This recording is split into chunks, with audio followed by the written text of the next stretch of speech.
नमस्कार। प्राइम समाचारमा स्वागत छ। म दृष्टिवाणी र म ढकाल। रोहन श्रेष्ठ। सुरु गरौँ अहिलेसम्मका प्रमुख समाचारबाट। आज 11 जना कोरोना संक्रमितको मृत्यु, 885 जनामा संक्रमण पुष्टि। निको हुनेको कुल संख्या 19,500 नाग्यो।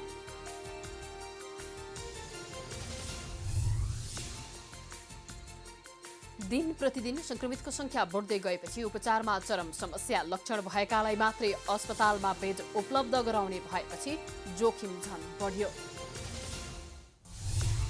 काठमाडौँ उपत्यकामा थप एक साता निषेधाज्ञा लम्ब्याइयो। नाकामा उच्च सतर्कता, अत्यावश्यक काममा हिँडेका सर्वसाधारणलाई पनि शास्ति।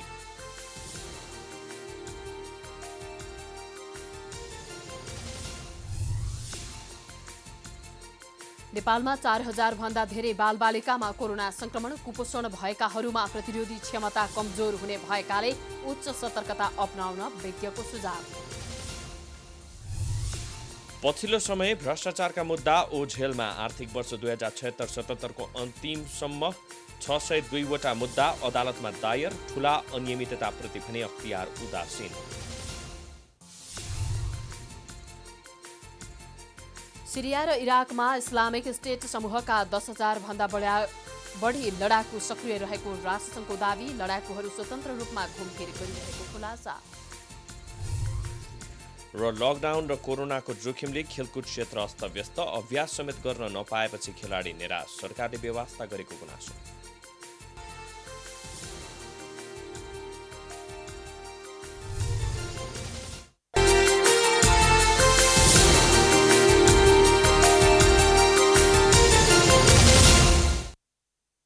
अब समाचार विस्तारमा।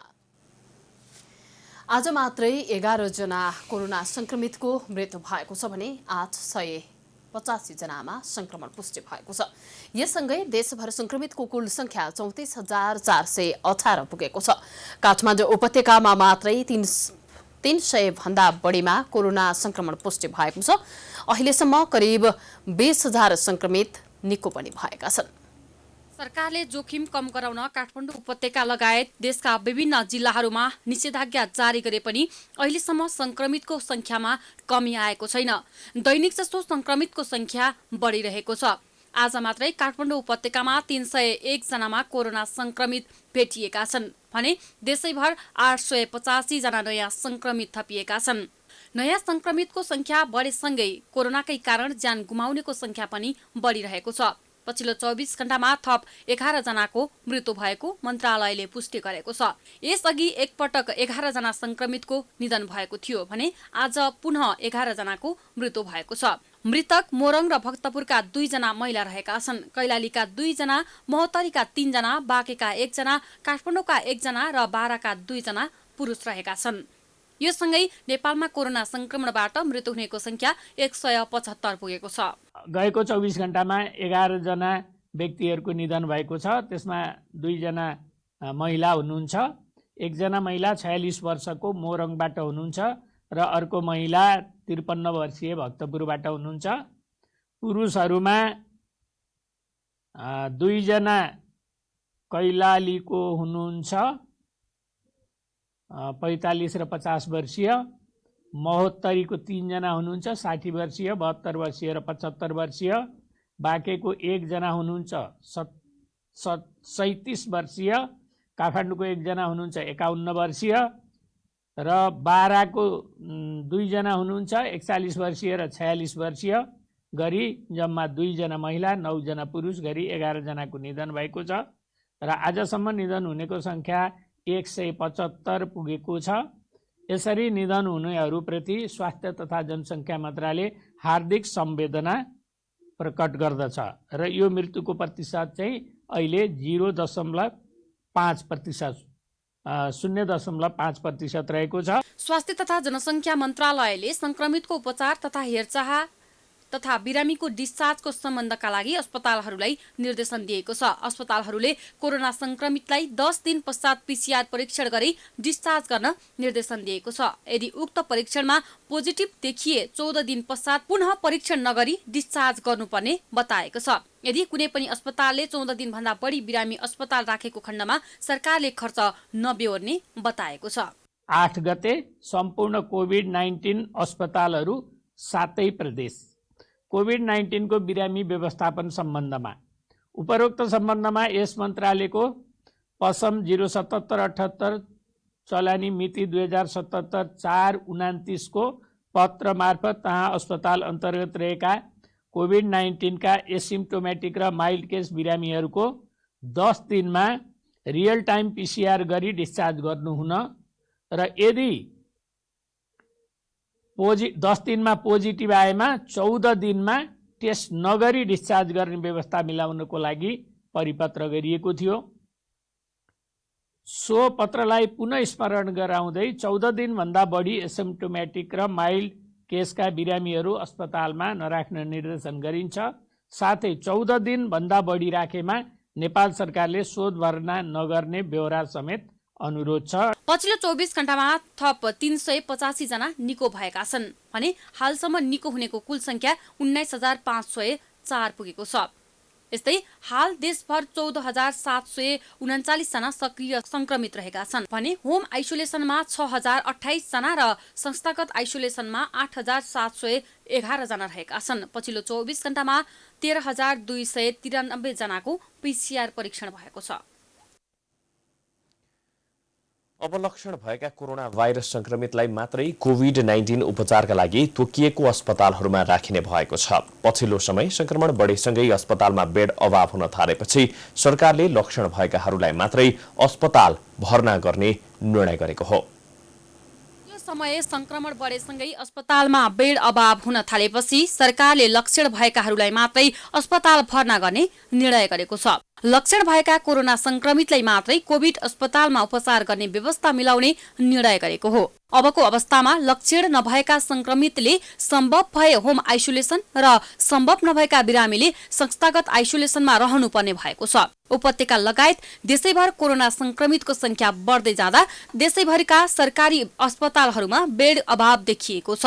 त्यसैकारण सरकारले कोरोना संक्रमित मध्ये पनि लक्षण भएका र गम्भीर अवस्थाकालाई मात्रै अस्पतालमा भर्ना लिने र अस्पताल जान आग्रह गरेको छ। अन्य संक्रमितले होम आइसोलेसनमा बस्ने र यसको अवस्था नरहेका व्यक्तिलाई आइसोलेसन सेन्टरमा राख्ने व्यवस्था गरेको मन्त्रालयले जनाएको छ। यसरी लक्षण नभएका संक्रमितलाई गरेको व्यवस्थामा जनस्वास्थ्य विज्ञहरूले समेत उचित ठानेका छन्। अस्पतालमा भर्ना भएका कोरोना संक्रमित भन्दा होम आइसोलेसनमा बसेकाहरूको स्वास्थ्यमा चाँडो सुधार आउने जनस्वास्थ्य विज्ञ डाक्टर समीरमणि दीक्षितको भनाइ छ। अब लक्षण नभए मान्छे सबैलाई अस्पताल पठाउन थाल्यो भने त अस्पताल भरिन्छ बिना कारण। र अर्को डरलाग्दो कुरा के हुन्छ भन्दाखेरि अन्य रोग लागेका मान्छेहरू जो जोखिम समूह हुनुहुन्छ उहाँमा यो संक्रमण सर्न सक्छ। र हामी जस्तो देशमा चाहिँ के छ भने जोखिम समूह धेरै छ। मृगोलादेखि लिएर क्षयरोगदेखि लिएर विभिन्न रोगहरू उहाँहरूलाई हामीले किन सार्ने कोरोना। त्यसले गर्दाखेरि त्यसको लागि चाहिँ यो होम आइसोलेसन एकदमै महत्त्वपूर्ण छ। स्वास्थ्य तथा जनसङ्ख्या मन्त्रालयका अनुसार लक्षण नभएका वा सामान्य लक्षण मात्र भई आफ्नै घर वा अपार्टमेन्टमा बस्न चाहने व्यक्तिलाई स्वास्थ्य प्रोटोकल पालना हुने सुनिश्चितता गरी होम आइसोलेसनमा बस्ने स्वास्थ्य तथा जनसङ्ख्या मन्त्रालयले तोकेको स्वास्थ्य संस्था वा इकाइले अनुमति दिने र सोको जानकारी सम्बन्धित स्थानीय तहलाई दिने निर्णय गरेको छ। होम आइसोलेसनको अनुगमन स्वास्थ्य तथा जनसङ्ख्या मन्त्रालयले तोकेको मापदण्ड बमोजिम स्वास्थ्यकर्मी परिचालन गरी स्थानीय तहले गर्नेछन्। त्यसैगरी कोरोनाको सघन उपचारका लागि आवश्यक भेन्टिलेटर, अक्सिजन, औषधि लगायत स्वास्थ्य उपकरण, स्वास्थ्य सामग्री तथा जनशक्तिको आवश्यक प्रबन्ध स्वास्थ्य तथा जनसङ्ख्या मन्त्रालयले मिलाउने जनाएको छ। आइसोलेसन सेन्टर सञ्चालन गर्दा स्वास्थ्य तथा जनसङ्ख्या मन्त्रालयले तोकेको मापदण्डको पालना गराउन पनि सम्बन्धित निकायलाई निर्देशन दिएको छ। काठमाडौँ उपत्यकामा थप 1 साता निषेधाज्ञा लम्ब्याउने निर्णय गरिएको छ। काठमाडौँ, भक्तपुर र ललितपुरका सिडिओहरूको बैठकले निषेधाज्ञा लम्ब्याउने निर्णय गरेको हो। अब काठमाडौँ उपत्यकामा भदौ 17 सम्म अत्यावश्यक बाहेकका सेवा तथा व्यवसाय चल्न पाउने छैन। यस अवधिमा प्रहरी प्रशासनले कडाइका साथ नियम उल्लङ्घन गर्नेलाई कारबाही गरिरहेको छ। उपत्यकामा एक साताका लागि निषेधाज्ञा थप गरिएको छ। काठमाडौँ, भक्तपुर र ललितपुरका प्रशासन कार्यालयले उपत्यकाका सुरक्षा निकायका प्रमुख, नगरपालिकाका मेयर र जनस्वास्थ्य कार्यालयका अधिकारीसँग छलफल गरी निषेधाज्ञा थप गर्ने निर्णय गरेको हो। यसअघि 3 भदौको मध्यरातीबाट लागू हुने गरी बुधबार मध्यरातीसम्म उपत्यकामा निषेधाज्ञा जारी गरिएको थियो। सोही निषेधाज्ञाको अवधि 1 हप्ता थपिएको हो। उपत्यकामा संक्रमण दर बढ्दो अवस्थामा रहेकाले 17 भदौसम्म निषेधाज्ञा थप्ने निर्णय गरिएको जिल्ला प्रशासन कार्यालय काठमाडौँले जनाएको छ। निषेधाज्ञा लगाइएको अवधिमा औषधि, खाद्य वस्तु र अत्यावश्यकीय वस्तु खरिदको काम बाहेक बाहिर निस्कन नपाइने प्रशासनले जनाएको छ। निषेधाज्ञा उल्लङ्घन गर्ने सवारी साधन तथा सर्वसाधारणलाई प्रहरीले नियन्त्रणमा लिई सडकमै केही समय रोकेर राख्ने गरेको छ। महानगरीय ट्राफिक प्रहरी महाशाखाका अनुसार निषेधाज्ञाको अवज्ञा गर्ने दैनिक 1500 देखि 2000 सम्म कारबाहीमा पर्ने गरेका छन्। निषेधाज्ञा जारी भइसके पछाडि हामीले चाहिँ दैनिक रूपमा चाहिँ 1500 देखि 2000 सम्म सवारी साधनहरू कारबाही गर्दै आएका छौँ र हिजो मात्रै हामीले 1200 सवारी साधन कारबाही गर्यौँ र अहिले यो तपाईहरुसँग इन्टरभ्यु भइरहँदा 11 बजेसम्मको डाटा अनुसार चाहिँ 617 वटा हामीले कारबाही गरिसकेका छौँ। त्यस्तै अत्यावश्यक काममा बाहिर निस्किदा मास्क अनिवार्य गरिएको छ भने अत्यावश्यकीय सामग्री ढुवानी, सूचना तथा सञ्चार, स्वास्थ्यकर्मी र सुरक्षा निकाय बाहेकका सवारी सञ्चालनमा रोक लगाइएको छ। बैंक लगायतका निकायले न्यूनतम कर्मचारी राखेर स्वास्थ्य सुरक्षाको मापदण्ड पालना गरी सेवा दिन सक्ने व्यवस्था गरिएको छ भने होटल, रेस्टुरेन्ट, फुटपाथ पसल सञ्चालनमा समेत पूर्ण रूपमा रोक लगाइएको छ। त्यस्तै नियमित सेवा प्रदान गर्नुपर्ने कार्यालय जाने कर्मचारी बिहान 9 बजेदेखि 10:30 बजेसम्म र बेलुका 3 बजेदेखि 5 बजेसम्म आउजाउ गर्न सक्ने व्यवस्था गरिएको छ। तर निषेधाज्ञाका कारण सर्वसाधारणले भने विभिन्न प्रकारका दुःख पाएका छन्। जानकारी सबैलाई जानकारी भएको स्वाभाविक नै हो। तपाईले भन्नुभएको हैन, कुरो के छ भनेपछिमा गुम्सेर बस्नुभन्दा कोठामा अब तपाईको दूरी कायम गरेर हामी मर्निङ वाक गरिरहेको हजुर हैन। कुनै अब त्यो भद्रकोल हिसाबमा तपाईको नजिक त्यस्तै अब गएर त हामीले गरिरहेको अवस्था छैन।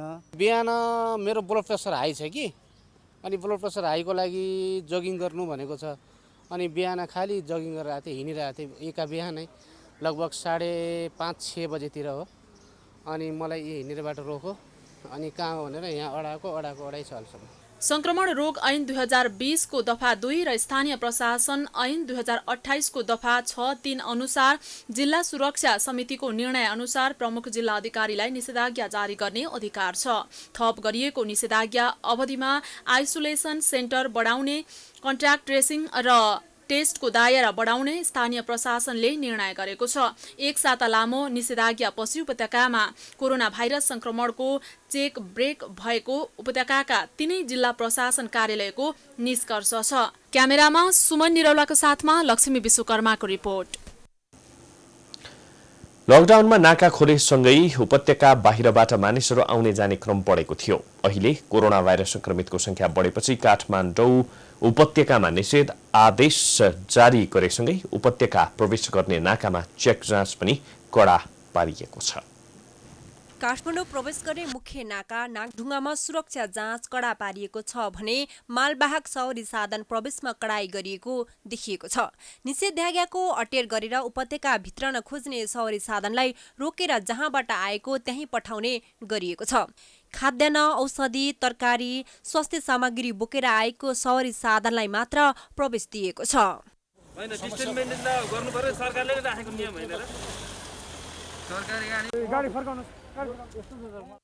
यस्तै काठमाडौँ उपत्यका छिर्ने अर्को नाका सागामा पनि चेक जाँच कडा पारिएको छ। सवारी साधन आवाजावतमा रोकिएपछि कतिपय सर्वसाधारण पैदल हिँडेर गन्तव्यमा पुग्ने गरेका छन्। अफिस जानको सुबरामा दुडेरी। यो त्यो ठाउँको नाम चाहिँ कहाँ हो? नाला। हजुर। कति घण्टा लाग्छ हजुरको बस्ने ठाउँबाट अफिस जानलाई? बस्नेबाट अफिस जानलाई 1.5 घण्टा लाग्छ। सर, जस्तो कि यो 1.5 घण्टा चाहिँ हजुरले हिँडेरै पैदल यात्रा गर्नुहुन्छ? हजुर हो म्याम। सरकारको अव्यवस्थाले आफूहरू समस्यामा परेको कतिपय सर्वसाधारणहरूको गुनासो छ। गम्भीर समस्यामा परेका वा अस्पताल जानै पर्ने सर्वसाधारणले समेत नाकामा रोकिँदा दुःख पाएका छन्। अपरेसन चाहिँ त्यही भएर उता हिँडेको कि म। नानीको अपरेसन? हजुर। अनि आज गाडी बन्द छ नि किन गाडी अनि के गर्ने त अब होइन उताबाट ल्याइसकेको छ एम्बुलेन्समा 5 थरदेखि अनि म चाहिँ अब यहाँबाट गएर भोलि अपरेसन छ कि नानीको पाटन आइसक्यो। पछिल्ला दिनमा काठमाडौँ उपत्यकामा कोरोना संक्रमितको संख्या उच्च दरमा बढिरहेको छ, जसका कारण संक्रमणको जोखिम पनि बढेको छ। जोखिम कम गर्नका लागि उपत्यका प्रवेशमा कडाई गरे पनि अन्य विकल्पबारे भने सरकारले खासै चासो दिएको छैन। क्यामेरामा सुमन निरौलाका साथ लक्ष्मी विश्वकर्मा, काठमाडौँ। समाचारको सिलसिला जारी छ, हामी विश्राम पछि आउँछौं।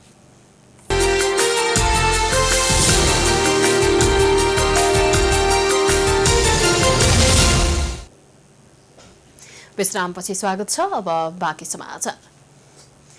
नेपालमा अहिलेसम्म 4000 भन्दा धेरै बालबालिकामा कोरोना संक्रमण पुष्टि भइसकेको छ। कुल संक्रमितको संख्या मध्ये 7% बालबालिका रहेका छन्। कुपोषण भएका बालबालिकामा रोगसँग लड्ने प्रतिरोधी क्षमता कमजोर हुने भएकाले संक्रमित भएमा मृत्यु समेत हुन सक्ने विज्ञहरूले बताउँदै आएका छन्। कोरोना महामारीको जोखिम अहिले समुदाय स्तरमा नै बढिरहेको छ। बालबालिकाहरू पनि कोरोनाको जोखिममा पर्ने गरेका छन्। स्वास्थ्य तथा जनसङ्ख्या मन्त्रालयका अनुसार आइतबारसम्म देशभर 18 वर्ष मुनिका 4322 बालबालिकामा संक्रमण पुष्टि भएको छ। संक्रमित हुनेमा बालक बढी छन्। यो संख्या 3315 छ। बाँकी 1007 जना बालिका रहेका छन्। कोरोनाको उपचार तथा नियन्त्रणमा अग्रपन्थीमै खटिएका स्वास्थ्यकर्मी, सुरक्षाकर्मी र सञ्चारकर्मीका छोराछोरीहरू संक्रमणको उच्च जोखिममा परेका छन्। कान्ति बाल अस्पतालका निर्देशक तथा बालरोग विशेषज्ञ डाक्टर कृष्ण पौडेलका अनुसार कुल संक्रमित मध्ये 7% 15 वर्ष मुनिका बालबालिकाहरू रहेका छन्। यो उमेरका बालबालिकामा घरका अन्य सदस्यबाट सरेको हुन सक्ने पौडेलको तर्क छ। तुलनात्मक रूपमा चाहिँ बालबालिका बढी प्रभावित भएको देखिएको छ। 18 वर्षभन्दा मुनिका बालबालिका करिब 15% बालबालिकामा देखिएको छ। बालबालिकालाई कोरोनाबाट सुरक्षित राख्न सरसफाइमा ध्यान दिने, सकेसम्म ठूला व्यक्तिबाट टाढा राख्ने, घर बाहिर निस्कन नदिने गर्नुपर्ने चिकित्सकहरूको सुझाव रहेको छ। कुपोषण भएका बालबालिकामा रोगसँग लड्ने प्रतिरोधी क्षमता कमजोर हुने भएकाले उनीहरू संक्रमित भएमा मृत्यु समेत हुन सक्ने सम्भावना धेरै हुन्छ। जाने बित्तिकै पनि बालबालिकालाई छुँदा अथवा यो चाहिँ तपाईको काखमा लिँदा सुरुमै नलिदिने, आफू कपडाहरू फेर्ने, हातहरू धुने, सरसफाइ गर्ने, कतिपय अवस्थामा नुहाएर मात्रै लिनुपर्ने पनि हुनसक्छ। र कोही अभिभावक संक्रमित हुनुहुन्छ भने उहाँसँग नराखिकन अर्को अभिभावकसँग चाहिँ बच्चाहरू राखेर हेर्नुपर्छ। 18 वर्ष मुनिका संक्रमित मध्ये 58% निको भइसकेका छन्। नेपालमा हालसम्म कोरोना संक्रमणका कारण 4 जना बालबालिकाको मृत्यु भएको छ। असार 17 मा म्याग्दीका एक शिशुको महाराजगञ्ज स्थित त्रिवी शिक्षण अस्पतालमा कोरोनाकै कारण मृत्यु भएको थियो। त्यस्तै जनकपुरमा 12 वर्षीय बालक, बाजुरामा 2 वर्षीय बालिका र धरानमा 6 महिने शिशुको पनि कोरोना संक्रमणकै कारण मृत्यु भएको छ। नेपालमा अन्य देशको तुलनामा बालबालिकाको संख्या बढी कुल जनसङ्ख्याको 42% रहेको छ। प्राइम समाचारका लागि गीताञ्जली अधिकारीको रिपोर्ट। चालू आर्थिक वर्ष 2076-77 को अन्तिमसम्म आइपुग्दा अख्तियार दुरुपयोग अनुसन्धान आयोगले भ्रष्टाचारका 602 मुद्दा अदालतमा दायर गरेको छ। सरकारले असार 24 गते इलाका प्रहरी कार्यालय भीमभेदी मकवानपुरमा कार्यरत इन्स्पेक्टर रामबालक रायले 12,000 रुपियाँ घुस लिएको आरोपमा पक्राउ गरी विशेष अदालतमा मुद्दा दायर गर्यो। यस्तै असार 23 गते सर्लाहीको प्रहरी चौकी गौरीशङ्करमा कार्यरत असै रामविश्वास राय यादव 5,000 घुस लिएको अभियोगमा पक्राउ परेका छन्। यस्तै अख्तियारको टोलीले असार 17 गते घरेलु तथा साना उद्योग कार्यालय कलैया बाराका कार्यालय सहयोगी खेमराज चौधरीलाई 10,000 घुस लिँदै गर्दा पक्राउ गर्यो। यी त केही प्रतिनिधिमूलक उदाहरण मात्रै हुन्। अख्तियारले करिब 1 वर्षको बीचमा दायर गरेका मुद्दा र पक्राउ परेका व्यक्ति अधिकांश यस्तै व्यक्ति छन्। कार्यालय सहयोगी खरदार सुब्बा, प्रहरीका हवलदार असैहरू भन्दा माथि अख्तियारको नजर उठेको छैन। केही कर्मचारीले अकुत सम्पत्ति आर्जन गरेको विषयमा पनि अनुसन्धान गरेर अख्तियारले मुद्दा दर्ता गरेको छ। तर अधिकांश ठूला मुद्दाहरूमा भने हातै हालेको छैन। जस्तै अहिलेसम्म वाइडबडीमा अर्बौं भ्रष्टाचारका विषयमा अख्तियारले छानबिन नै गरेको छैन। नेपाल ट्रस्टको जमिनमा भएको घोटाला, मेलम्ची खानेपानी आयोजनामा भएको अनियमितता, नेपाल आयल निगमको जग्गा खरिद प्रकरण, न्यारोबडी जहाज खरिदमा भएको घुस प्रकरणमा अख्तियारले हातै हालेको छैन। पछिल्लो पटक स्वास्थ्य सामग्री खरिदमा भएको अनियमिततामा पनि अख्तियारले अनुसन्धान गरेको छैन। यस्तै गोकुल बास्कोटा मन्त्री हुँदा 70 करोडको डिल गरेको अडियो बाहिरिएपछि अख्तियारमा मुद्दा परे पनि उनलाई उन्मुक्ति दिने अख्तियारको तयारी छ। यति मात्रै होइन, सम्पत्तिको स्रोत खुलाउन नसकेका पूर्व कर्मचारी र सार्वजनिक पद धारण गरेका नेताहरूको अकुत सम्पत्तिको विषयमा पनि अख्तियारले छानबिन नै गरेको छैन। साना कर्मचारीलाई तर्साउन हात धोएर लागि परेको अख्तियार यस्ता ठूला भ्रष्टाचार काण्डमा हात हाल्ने आँट समेत गर्न सकेको छैन। अख्तियार पञ्चायतकालीन विशेष प्रहरी विभागले जसरी साना कर्मचारी समाउने र त्यसमै रमाउने गर्दा भ्रष्टाचार झनै बढेको ट्रान्सपरेन्सी इन्टरनेसनल नेपालका अध्यक्ष खेमराज रेग्मी बताउँछन्। हिजो यो चाहिँ अख्तियार दुरुपयोग अनुसन्धान आयोगको चाहिँ संवैधानिक यो अधिकार प्राप्त हुनुभन्दा पहिला विशेष प्रहरी विभाग भन्ने थियो कि त्यसले यस्तै खुद्रे कामहरू चाहिँ गर्थ्यो। सरकारको मातहतको एउटा निकाय थियो, त्यसले यस्तै चाहिँ रेड ह्यान्ड समात्ने होइन कामहरू चाहिँ गर्थ्यो। तर अहिले ठ्याक्क चाहिँ अख्तियार चाहिँ हिजोको विशेष प्रहरी विभागको भूमिकामा चाहिँ खुम्चिएको छ। यसले राजनीतिक तहमा हुने ग्रान्ड करप्सनलाई चाहिँ नियन्त्रण गर्ने चाहिँ भूमिका जुन हो त्यो भूमिका चाहिँ निर्वाह गर्न सकेको चाहिँ स्थिति देखिएन। ट्रान्सपरेन्सी इन्टरनेसनल नेपालका अध्यक्ष रेग्मीका अनुसार राजनीतिक नेतृत्व नै ठूला भ्रष्टाचार काण्डमा मुछिएका कारण अख्तियार सानातिना विषयमा मात्रै सीमित भएको हो। जबसम्म प्रधानमन्त्री नै भ्रष्टाचार रोक्नका लागि प्रतिबद्ध हुँदैनन् तबसम्म यस्ता ठूला भ्रष्टाचार काण्डमा छानबिन नहुने उनको भनाइ छ। प्रधानमन्त्री चाहिँ म भ्रष्टाचार गर्दिनँ, अरूलाई गर्न पनि दिन्न, शून्य सहनशीलता अपनाउँछु भनेर भन्नुभयो। भ्रष्टाचार विरुद्धमा उहाँको चाहिँ खालि यो चाहिँ ओठे प्रतिबद्धता मात्रै देखियो, व्यवहारमा चाहिँ परिणत हुन सकेन। त्यसो हुँदाखेरि उहाँको भनाइमा र गराइमा आकाश जमिनको चाहिँ फरक रह्यो। त्यसो हुँदाखेरि चाहिँ यो सानातिना तहका चाहिँ भ्रष्टाचारीहरू चाहिँ कारबाहीको दायरामा आउने र ठुलाहरू चाहिँ अख्तियारको चाहिँ कारबाहीको दायरा पुग्दै नपुग्ने यस्तो अवस्था आयो। अख्तियार विगतको तुलनामा सक्रिय जस्तो देखिए पनि केवल साना कर्मचारी समाउने र तिनलाई तर्साएर रमाउने काममा मात्रै केन्द्रित भएको छ। अख्तियार साना मुद्दामा अल्झिँदा ठूला भ्रष्टाचारका मुद्दा वर्षौंदेखि अल्पत्र भएको छ भने नीतिगत भ्रष्टाचार झनै मौलाएको छ। स्वास्थ्य सेवा विभागले ओम्नी बिजनेस कर्पोरेसन मार्फत खरिद गरेको स्वास्थ्य सामग्रीमा अनियमितता भएपछि सरकारले सेना मार्फत स्वास्थ्य सामग्री खरिद गर्ने निर्णय गरेको थियो।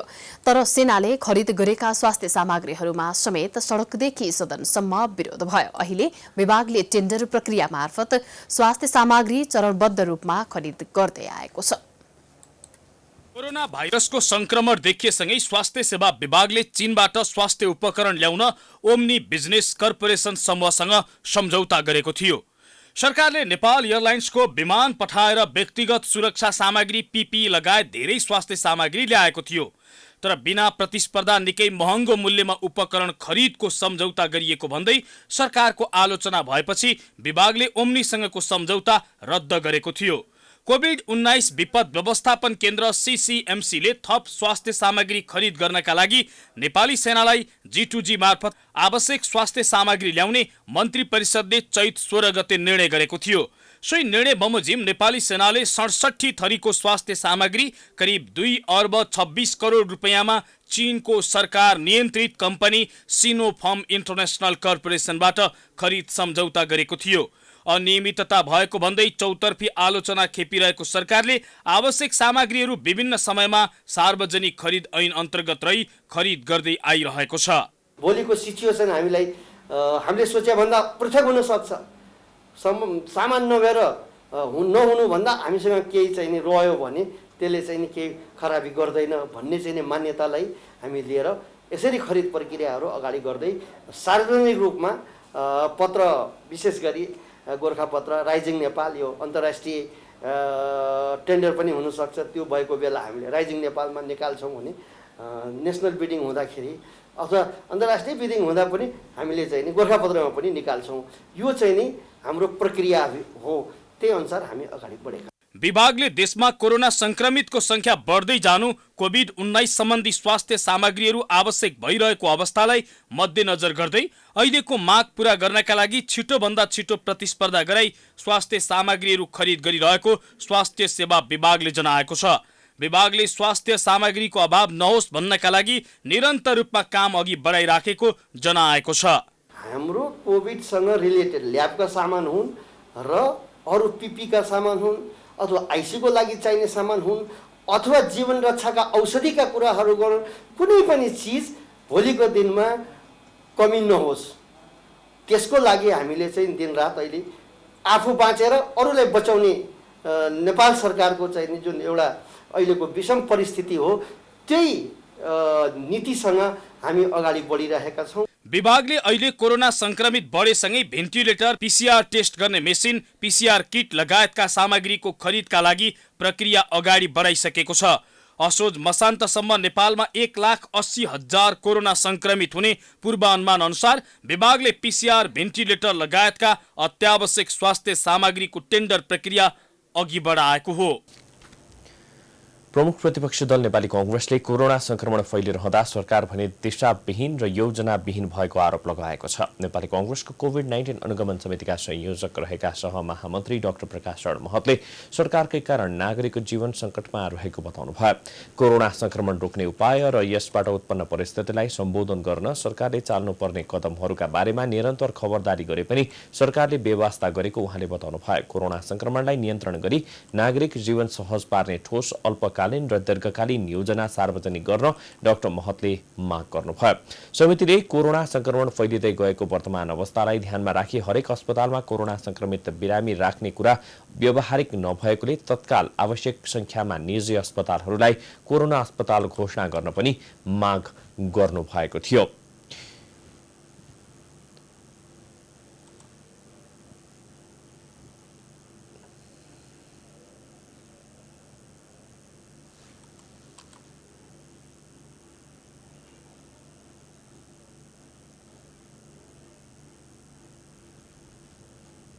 त्यस्तै गरेर चाहिँ स्वास्थ्य कर्मीहरू जो चाहिँ यो जोखिमयुक्त सेवामा तल्लिन्छन् उनीहरूलाई बिमा दिन्छु भन्यो कार्यान्वयन भएको छैन। यो कोभिड जोखिम भत्ता पनि दिनुपर्ने हो, दिएको छैन। हामी माग गर्छौँ तत्कालै बिमा पनि कार्यान्वयन गरियोस् र कोभिड जोखिम भत्ता पनि स्वास्थ्य कर्मीहरूलाई दिइयो। प्रदेश तहमा स्वास्थ्य कर्मीहरूको कोरोना संक्रमण व्यवस्थापकीय तालिमलाई विस्तार गर्नुपर्ने, विदेशमा अलपत्र श्रमिकहरूलाई तत्काल नियमित उडानमा स्वदेश फिर्ता ल्याउने व्यवस्था सरकारले गर्नुपर्ने, शैक्षिक वर्ष खेर नजाने गरी उच्च शिक्षा तहको परीक्षा वैकल्पिक विधि अपनाएर भए पनि सञ्चालन गर्नुपर्ने समितिको माग छ।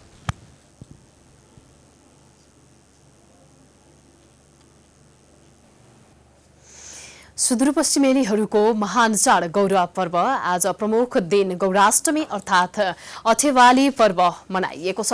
गौरा देवीलाई मठ मन्दिर तथा घरभित्रबाट बाहिर ल्याई गौरी तथा शिव अर्थात् उमा महेश्वरको पूजा आराधना गर्दै घर घरमै धुमधामसँग अठेवाली पर्व मनाइएको हो। व्रतालुहरूले नुहाई धुवाई गरी गौरा खोलामा गई गौरा देवीलाई बाहिर ल्याएर उमा महेश्वरको पूजा अर्चना गरेपछि सप्तमीको दिन गौरा देवीमा आफूले चढाएका दुब धागो निकालेर गलामा लाउने गर्छन्। अमर अटलको प्रतीक दुबोको समेत पूजा गरिने भएकाले आजकै दिनलाई दुर्वाष्टमी समेत भन्ने गरिन्छ। सबैलाई मैले सुख शान्ति होस्, राम्रो होस्, गौरा देवीले गौरा महेश्वरले सबैलाई राम्रो होस्, सबैका घरमा सुख शान्ति होस् भन्छु। सप्तमीका दिन शुद्ध काँसले बनाएर घरमा भित्राएको गौरा देवीको मूर्ति र काठको महेश्वरको मूर्तिलाई घर बाहिर ल्याएपछि व्रतालु महिलाहरूले पालै पालो ती गौरा देवी र महेश्वरलाई टाउकोमा राखी खेलाउने गर्छन्। यसरी खेलाउँदा उनीहरूले गौरा गीत गाउने गर्छन् जसलाई फाग अर्थात् सगुन भन्ने गरिन्छ।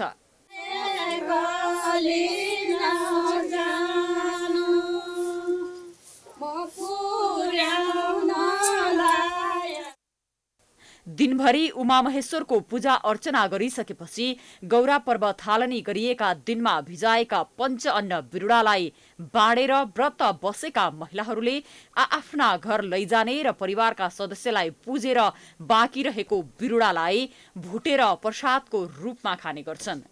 गौरा विसर्जन नगरिएसम्म गौरा घर, विभिन्न चौतारा तथा सार्वजनिक स्थलहरूमा पुरुष तथा महिलाहरू छुट्टा छुट्टै रूपमा गोलबद्ध भई स्थानीय लोक भाकामा डेउडा, चैतेली, धुमरी, ढुस्को लगायतका भाकामा डेउडा खेल खेलेर मनोरञ्जन गर्दै गौरा पर्व मनाउने गरिए पनि यस वर्ष भने कोरोना महामारीका कारण गौराको रौनकतामा कमी आएको छ। गौराको प्रतिमूर्तिलाई शिरमा राखेर नचाउने पनि परम्परा रहिआएको हुन्छ। यसभित्र विभिन्न फागमालहरू पनि गाउने गरिन्छ। सामान्यतया गौरा पर्व एक सातासम्म मनाइने गरिन्छ। यस्ता खाले मौलिक तथा परम्परागत पर्वहरूलाई संरक्षण र सम्वर्धन गर्नका लागि भावी पुस्ताहरूले समेत लाग्नुपर्ने देखिन्छ। कञ्चनपुरबाट दिल्लीराज पन्तको रिपोर्ट। अब आर्थिक समाचार।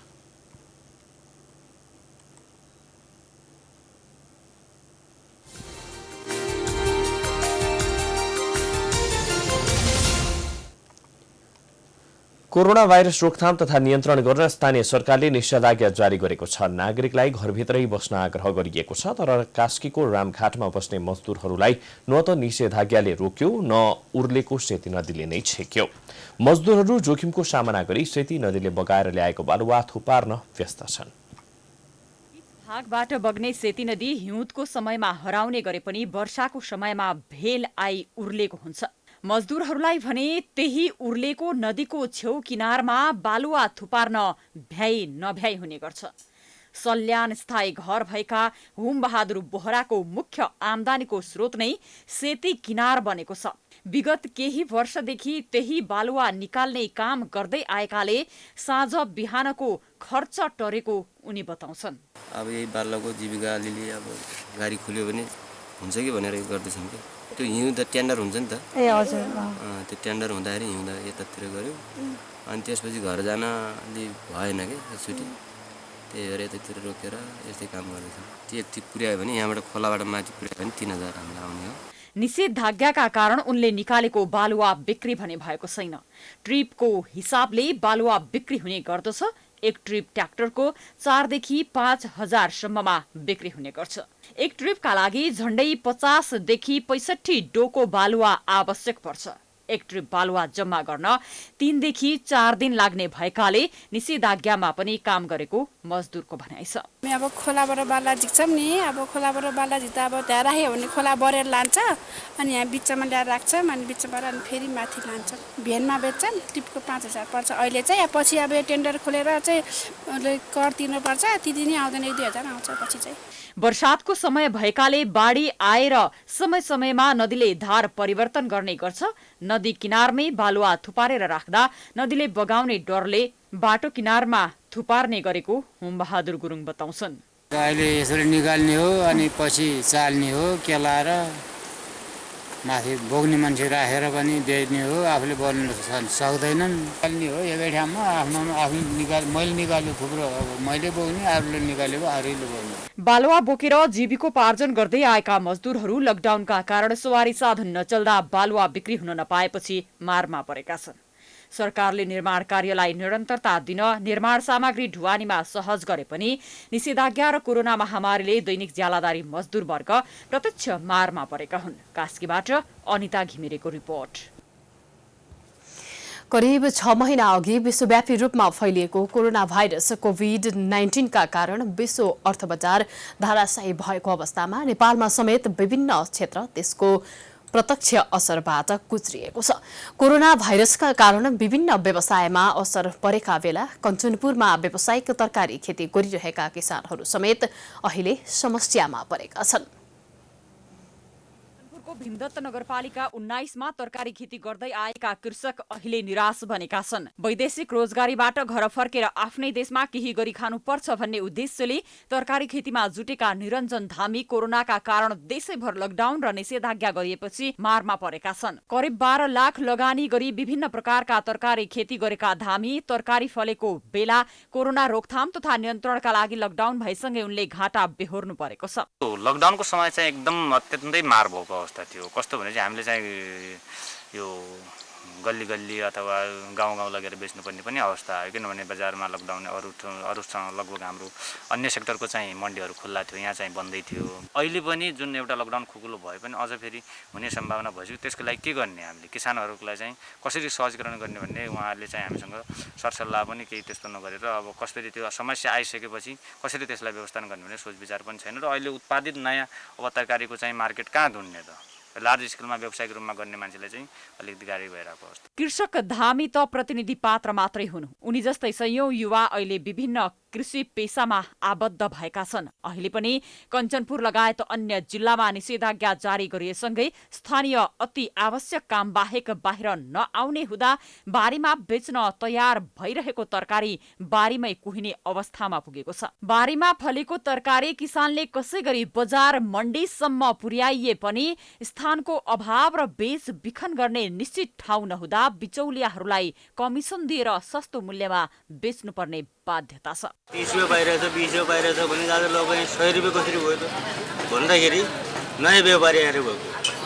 नयाँ व्यापारीले यो रेट कति परिरहेछ, मैले कतिमा किन्नुपर्ने हो भन्ने एउटा चाहिँ उसलाई चाहिँ केही मतलबै हुँदैन। ऊ आफ्नो हिसाबले किनिरहेछ। सबभन्दा ठुलो समस्या त्यो हो। अब यसमा चाहिँ के भन्छ, सम्बन्धित निकायहरूले पनि वास्तवमा चाहिँ टाइममा आएर यो ठाउँमा चाहिँ अलि यो किन यस्तो भयो भन्ने हिसाबले चाहिँ सबैले चाहिँ यस्तो भनिदियो भनेपछि अलि केही समस्या समाधान हुन्थ्यो कि भन्ने मलाई लागेको। कृषकलाई एकातिर तरकारी बजारमा ल्याउँदा बिचौलियाका कारण सस्तोमा बेच्नुपर्ने बाध्यता छ भने त्यही तरकारी पसलमा उपभोक्ताले खरिद गर्दा तेब्बर मूल्यमा किन्नुपर्ने बाध्यता छ। तरकारी जो पैसा पर्या हुन्छ त्यो पैसामा पनि के अरे साबुत निस्किन्न के हो, कस्तो के हो त्यो तरकारी 80 रुपियाँ किलो, 90 रुपियाँ किलो, 150 रुपियाँ किलो भिन्डी अनि 150 रुपियाँ किलो भन्टा, त्यस्तो महँगाई धेरै छ। त्यसमा पनि अब त्यो एक्सपायर बढी हुने कि त्यो तरकारी पनि, तरकारी भन्दा त दालै किनेर खाउँ जस्तो पनि लाग्छ कतिखेर। त्यही हो, एकदमै टु मच एक्सपेन्सिभ लाग्यो। प्रधानमन्त्री कृषि परियोजना अन्तर्गत इकाइहरूले सूचना मार्फत कृषकलाई आफ्ना माग राख्न भने पनि कोरोना संक्रमणका कारण यसमा पनि समस्या देखिएको छ। तरकारीको उत्पादकत्व र क्षेत्र विस्तार गर्न र नयाँ उद्यमीहरू पनि बनाउनका लागि हामीले चाहिँ विभिन्न किसिमका कार्यक्रमहरू गर्छौँ। त्यसका लागि सूचना प्रवाह गर्छौँ र तरकारीको क्षेत्रमा काम गर्ने उद्यमीहरूलाई प्रोत्साहित हुने किसिमका कार्यक्रमहरू हामी यस वर्षमा पनि गर्छौँ। तुरुन्तै अब कार्यक्रम हाम्रो कम्प्लिट रूपमा आइसकेपछि हामी सञ्चालन गर्छौँ र त्यतातर्फ चाहिँ प्राविधिक सहयोग, आर्थिक सहयोग जे पनि हो नियमअनुसार मिल्न सक्ने त्यो गर्छौँ।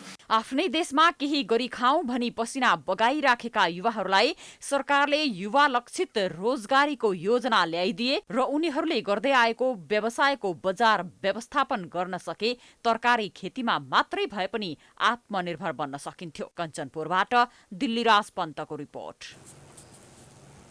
समाचारको सिलसिला जारी छ। हामी विश्राम पछि आउँछौं। विश्राम अघि प्रमुख समाचार पुनः एकपटक। आज 11 जना कोरोना संक्रमितको मृत्यु, 885 जनामा संक्रमण पुष्टि, निको हुनेको कुल संख्या 19,500 नाग्यो।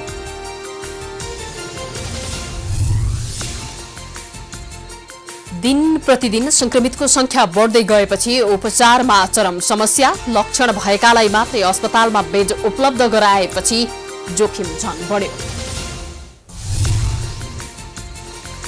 काठमाडौँ उपत्यकामा थप एक साता निषेधाज्ञा लम्ब्याइयो, नाकामा उच्च सतर्कता, अत्यावश्यक काममा हिँडेका सर्वसाधारणलाई भने शास्ति।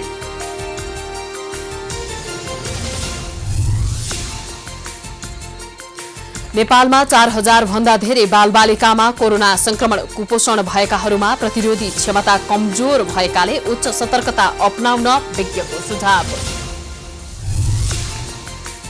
पछिल्लो समय भ्रष्टाचारका मुद्दा ओझेलमा आर्थिक वर्ष 2076-77 को अन्तिमसम्म 602 वटा मुद्दा अदालतमा दायर, ठूला अनियमितताप्रति भने अख्तियार उदासीन।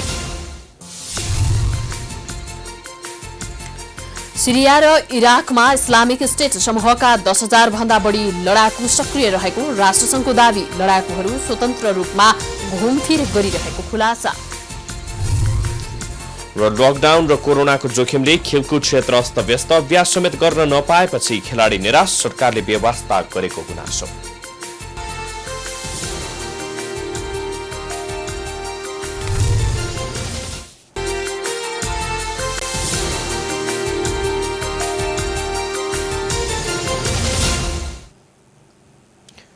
विश्रामपछि पुनः स्वागत छ। अब अन्तर्राष्ट्रिय समाचार।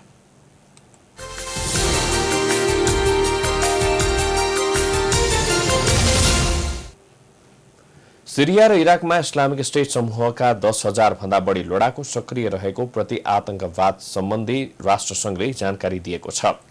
प्रति आतंकवाद सम्बन्धी राष्ट्रसङ्घीय प्रमुखले दुई देशमा इस्लामिक स्टेटका लडाकुहरू स्वतन्त्र रूपमा घुमफिर गरिरहेको समेत बताएका छन्। प्रमुख भ्लादिमिर भोरोनकोभले उनले इस्लामिक स्टेटले धेरै स्थानमा पुनः संगठित हुन थालेको र उनीहरूका क्रियाकलापहरू द्वन्द्वग्रस्त मुलुकहरू इराक र सिरियामा मात्रै नभई क्षेत्रीय आतंकवादी संगठनहरूसँग साँठगाँठ गर्न थालेको बताएका छन्।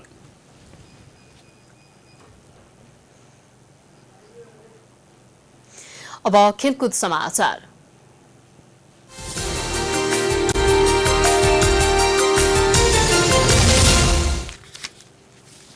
नेपाल एथलेटिक्स संघले कृतिमानी खेलाडी चन्द्रकला लामगादे माथि जातीय विभेद सहित कुटपिट गर्नेलाई कड़ा सजायको माग गरेको छ।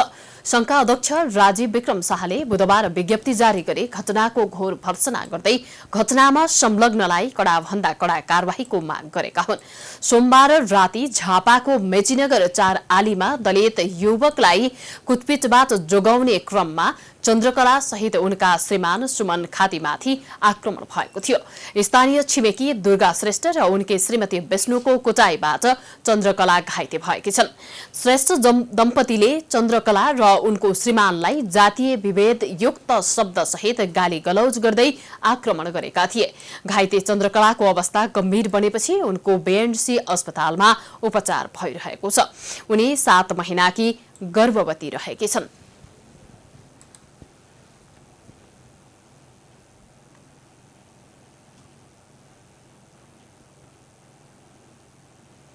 नेपालमा कोरोना संक्रमणको संख्या दिन प्रतिदिन वृद्धि भएसँगै खेल क्षेत्र अस्तव्यस्त भएको छ। संक्रमणको त्रासकै कारण खेलाडीले न त कुनै खेल प्रतियोगितामा भाग लिन पाएका छन् न त अभ्यास नै। अभ्यास समेत गर्न नपाएका खेलाडीले वैकल्पिक व्यवस्थाको अपेक्षा गरेका छन्। दिन प्रतिदिन कोरोना भाइरस संक्रमित वृद्धि भएसँगै सरकारले खेल क्षेत्रमा हुने सबै क्रियाकलापमा रोक लगाएको छ, जसले गर्दा सबै खेलाडी प्रभावित भएका छन्। खेल क्षेत्रमा 27 वर्षको लामो अनुभव बटलेका करातेका खेलाडी मण्डेकाजी श्रेष्ठ कोरोनाको कारण खेलाडीहरूलाई ठूलो असर परेको बताउँछन्। 13औं सागमा 2 स्वर्ण पदक हात पारेका श्रेष्ठ खेलाडीलाई आफ्नो शरीर तन्दुरुस्त राख्न खानामा ध्यान दिएर बिहान र बेलुका गरी दैनिक कम्तीमा 4 घण्टा अभ्यास गर्नुपर्ने बताउँछन्। तर अहिले खेलाडीहरूले भने जति अभ्यास गर्न पाएका छैनन्। यति मात्रै कहाँ हो र, पूर्व निर्धारित विभिन्न प्रतियोगिता पनि नहुँदा खेलाडी निराशमा छन्। हिजोको टाइममा चाहिँ हाम्रो आफ्नै क्लबमा चाहिँ पुलिस क्लबमा गएर चाहिँ बिहान बेलुका हाम्रो ट्रेनिङ हुन्थ्यो। हलमा आफ्नै इक्विपमेन्ट्सहरूदेखि लिएर सबै पूर्वाधारहरू हामीसँग पर्याप्त मात्रामा छ भने अहिलेको टाइममा हामीले घरमै ट्रेनिङ गर्नुपर्ने कारणले चाहिँ आफू खुसी ट्रेनिङ गर्नु पर्दाखेरि अलिकति चाहिँ कठिनाइ चाहिँ छ। शरीरलाई चाहिँ फिट गरेर राख्ने विभिन्न अब कठिनाइहरू अब स्ट्यामिनाहरू डाउन हुने त्यसलाई चाहिँ डाउन नहोस् भनेर चाहिँ हामीले चाहिँ बिहान 2 घण्टा र बेलुका 2 घण्टा जुन 4 घण्टाको समय चाहिँ एकदम पर्याप्त छ। किनभने त्यो हिजोको टाइममा हामी सार गेम खेल्दा पनि हामी क्लोज क्याम्पसमा पनि बिहान 2 घण्टा बेलुका 2 घण्टाकै ट्रेनिङ थियो। त्यसै मार्फत मैले भनौँ न जुन अहिले पटक पनि त्यही हो नि 4 घण्टाको चाहिँ टाइम चाहिँ एकदमै उपयुक्त चाहिँ हुन्छ। अर्की खेलाडी आयशा साक्य पनि यति बेला खुसी छैनन्। कोरोना भाइरसको संक्रमणले नियमित अभ्यास गर्न नपाएको आयशाको भनाइ छ। यता कोरोनाकै कारण अप्रिल र मेमा हुने वर्ल्ड च्याम्पियन र एसियन च्याम्पियन खेल समेत रोकिएकोले खेलाडीलाई ठूलो असर परेको छ। सरकारले बन्द सत्र गरी होस्टलको व्यवस्था गरेर खेलाडीलाई अभ्यास गर्ने व्यवस्था गर्नुपर्ने आयशाको माग छ। मेरो मात्र होइन सम्पूर्ण खेलाडी अथवा भनौँ न कोचेसहरूको पनि माग यही हुनसक्छ किनभने यो वर्ल्ड वाइड कोरोनाले गरेर हुन त हरेक कन्ट्रीमा लकडाउन छ होइन तर पनि कुनै कुनै विशेष कन्ट्रीहरूमा चाहिँ के भइरहेछ भने तपाईँको खेलाडीहरूलाई एउटा क्लोज क्याम्प जस्तो राखेर होइन युनिभर्सिटीमै राखेर उनीहरूलाई ट्रेनिङ गराइरहेछ त्यो सिस्टम चाहिँ हाम्रो नेपालमा पनि बसाउन पायो भने हाम्रो खेलाडीलाई धेरै राम्रो हुन्थ्यो अब कसैको ठाउँ होला कसैको नहोला कसैले प्र्याक्टिस गर्न पाएको होला नपाएको होला होइन त्यो सबैको आफ्नो ठाउँमा छ उनीहरूको पीडा आफ्नै ठाउँमा छ त्यो पीडा चाहिँ गभर्नमेन्टले बुझेर क्लोज क्याम्प राखेर चाहिने कोच प्रोभाइड गरेर एउटा भनौँ न ठाउँ दिएर ट्रेनिङ गराउन सक्यो भने सायद हाम्रो खेलाडीको स्ट्यान्डर्ड चाहिँ डाउन हुँदैन जस्तो लाग्छ। यता सानै उमेरदेखि खेल क्षेत्रमा उच्च दखल भएकी उसुको खेलाडी जुनी राईले पनि दक्षिण एसियाली खेलकुद 13औं सागमा स्वर्ण जित हात पारिन्। त्यो समयमा प्रशिक्षकहरूसँगै रहेर अभ्यास राम्रो गरेको कारण विभिन्न विधाका खेलाडीहरूले 51 स्वर्ण 60 रजत तथा 95 काँस्य सहित कुल 206 पदक हात पार्न सफल रहेको उनको भनाइ छ। तर कोरोनाको कारण घरमै बसेर अभ्यास गरेकोले अब आउने खेल प्रतियोगितामा जित निकाल्न निकै चुनौती भएको राईको भनाइ छ। एकदम असर गरेको छ दिदी। अब हामी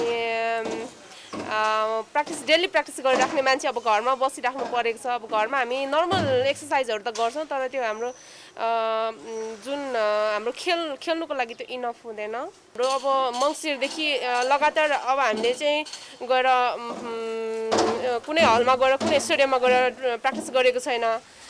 जति गरेको छ अब सेल्फ गरिरहेको हो। त्यही भएर अब योभन्दा बाँकी गेमहरू हामीले खेल्नु त्यसमा जित्नु मेडल एचिभ गर्नु अलिकति चुनौती नै छ।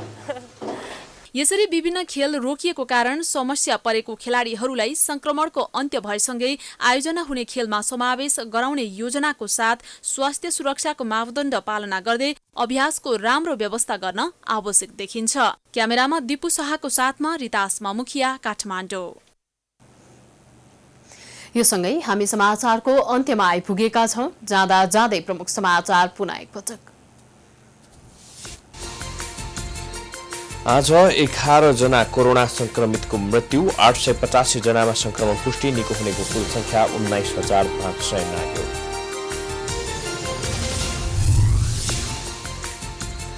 दिन प्रतिदिन संक्रमितको संख्या बढ्दै गएपछि उपचारमा चरम समस्या। लक्षण भएकालाई मात्रै अस्पतालमा बेड उपलब्ध गराउने भएपछि जोखिम झन बढ्यो।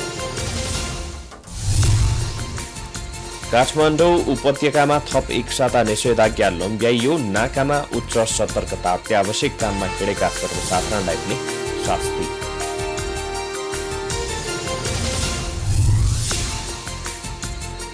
नेपालमा 4000 भन्दा धेरै बालबालिकामा कोरोना संक्रमण, कुपोषण भएकाहरूमा प्रतिरोधी क्षमता कमजोर हुने भएकाले उच्च सतर्कता अपनाउन विज्ञको सुझाव। पछिल्लो समय भ्रष्टाचारका मुद्दा ओझेलमा। आर्थिक वर्ष 2076-77 को अन्तिमसम्म 602 वटा मुद्दा अदालतमा दायर। खुला अनियमितताप्रति पनि अख्तियार उदासीन। सिरिया र इराकमा इस्लामिक स्टेट समूहका 10,000 भन्दा बढी लडाकु सक्रिय रहेको राष्ट्रसङ्घको दावी। लडाकुहरू स्वतन्त्र रूपमा घुमफिर गरिरहेको खुलासा। र लकडाउन र कोरोनाको जोखिमले खेलकुद क्षेत्र अस्तव्यस्त। अभ्यास समेत गर्न नपाएपछि खेलाडी निराश, सरकारले व्यवस्था गरेको खुलासा।